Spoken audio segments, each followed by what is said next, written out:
ជំរាបសួរបងប្អូនតាមបណ្ដាញសង្គម Facebook និង YouTube ទាំងអស់គ្នាខ្ញុំ Mr. កុងថ្ងៃនេះធ្វើវីដេអូមួយទាក់ទងជាមួយនឹងវិធីសាស្ត្រក្នុងការរំដោះខ្លួនចេញពីភាពក្រីក្រជាការពិតណាស់មនុស្សម្នាក់មិនចង់ក្រទេតែមកពីពួកគេមិនដឹងផ្លូវទៅរកភាពមានបានតែពួកគេមិនអាចខ្លាយទៅជាអ្នកមានខាងក្រោមនេះគឺជាផ្លូវទៅរកភាពមានបាន1ប្រសិនបើអ្នកនៅពេលនេះអ្នកមានអាយុ18ឆ្នាំខ្ញុំសូមណែនាំឲ្យអ្នកខំប្រឹងរៀនសូត្រព្រោះការរៀនសូត្រធ្វើឲ្យអ្នកមានសុខភាពល្អនិងរស់នៅសុខស្រួលមានប្រាក់ខែមានការងារធ្វើល្អហើយអ្នកអាចរកស៊ីថែមម៉ោងក្រៅទៀតបានឧទាហរណ៍ដូចជាអ្នកធ្វើមេធាវីគ្រូបង្រៀនគណនេយ្យជាដើមវិធីសាស្ត្រក្នុងការរៀនសូត្រឲ្យពូកែទី1យើងត្រូវផ្ដោតទៅលើការរៀនសូត្រឬជួយកិច្ចការងារឪពុកម្ដាយខ្លះពេលដែលយើងទំនេរពីការសិក្សាវិធីទី2យើងត្រូវផ្ដោតលើការសិក្សារបស់យើងឬក៏នៅដាច់ឆ្ងាយពីឪពុកម្ដាយសាច់ញាតិបងប្អូនមួយរយៈដើម្បីការសិក្សារបស់យើងឲ្យបានពូកែបើសិនជាយើងគិតថាសាច់ញាតិឬបងប្អូនជារនាំងនៃការសិក្សារបស់យើងនោះយើងត្រូវតែសម្រេចចិត្តក្នុងការចាកចេញទៅរស់នៅខាងក្រៅមួយរយៈដើម្បីការសិក្សារបស់យើងឲ្យបានពូកែតែយើងត្រូវឧស្សាហ៍មកលេងពួកគាត់និងឧស្សាហ៍ខលមកសួរសុខទុក្ខឪពុកម្ដាយរបស់យើងពីព្រោះពួកគាត់តែងតែបារម្ភពីសុខទុក្ខយើងជាងគេ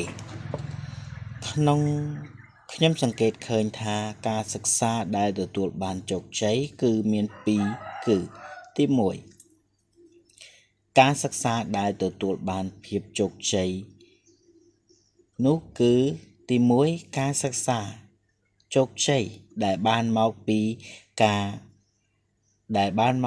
ក្រុមគ្រួសារជួយលើកទឹកចិត្តជួយឧបត្ថម្ភជួយផ្ដួចផ្ដើមឲ្យរៀនសូត្រឲ្យដល់ចប់និងទទួលបានការងារធ្វើទី2ការសិក្សាឲ្យចប់ដោយកម្លាំងចិត្តខ្លួនឯងក៏ដូចជាការតាំងចិត្តខិតខំប្រឹងរៀនសូត្រយកឈ្នះអ្នកដែលធ្លាប់មើលងាយមើលស្រាលយើងនោះឯងការសិក្សារៀនសូត្រដែលទទួលបានផលច្រើនដូចជាងការសិក្សានៅទីក្រុងឬការដែលយើងសិក្សានៅឆ្ងាយពីសាច់ញាតិបងប្អូននៅឆ្ងាយពីឪពុកម្ដាយពីព្រោះយើងមានពេលវេលាសិក្សាច្រើនហើយមានពេលផ្ដោតទៅលើការអានសៀវភៅមានពេលវេលាផ្ដោតទៅលើការសិក្សាស្រាវជ្រាវកិច្ចការងារសាលាជាដើម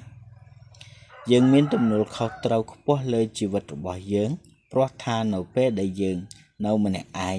ឬនៅជាមួយនឹងមិត្តភ័ក្តិមាន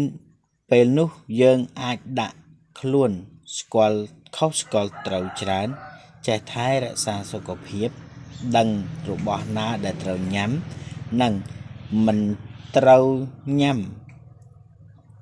និងចេះធ្វើម្ហូបញ៉ាំដោយខ្លួនឯងដើម្បីសុខភាពដើម្បីភាពជោគជ័យនៅក្នុងការសិក្សានាពេលអនាគតខ្ញុំសូមផ្ដែផ្ដាំទៅបងប្អូនជំនាន់ក្រោយបើបានមើលវីដេអូនេះហើយសូមបងប្អូនជ្រើសរើសផ្លូវដើរឲ្យត្រូវបើបងប្អូនដើរខុសផ្លូវវាពិបាកថយក្រោយណាស់ពិបាកសាងកេរ្តិ៍ឈ្មោះឲ្យល្អវិញណាស់និយាយឲ្យស្រួលស្ដាប់ទៅគឺខាតពេលវេលានោះឯងខ្ញុំសូមផ្ដាំទៅបងប្អូនមុននឹងសម្រេចចិត្តធ្វើកិច្ចការងារអ្វីមួយត្រូវសិក្សាឲ្យបានច្បាស់លាស់និងស្វែងយល់ឲ្យបាន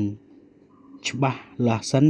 ចាំយើងធ្វើពីព្រោះនៅក្នុងសង្គមយើងសពថ្ងៃពោពេញទៅដោយ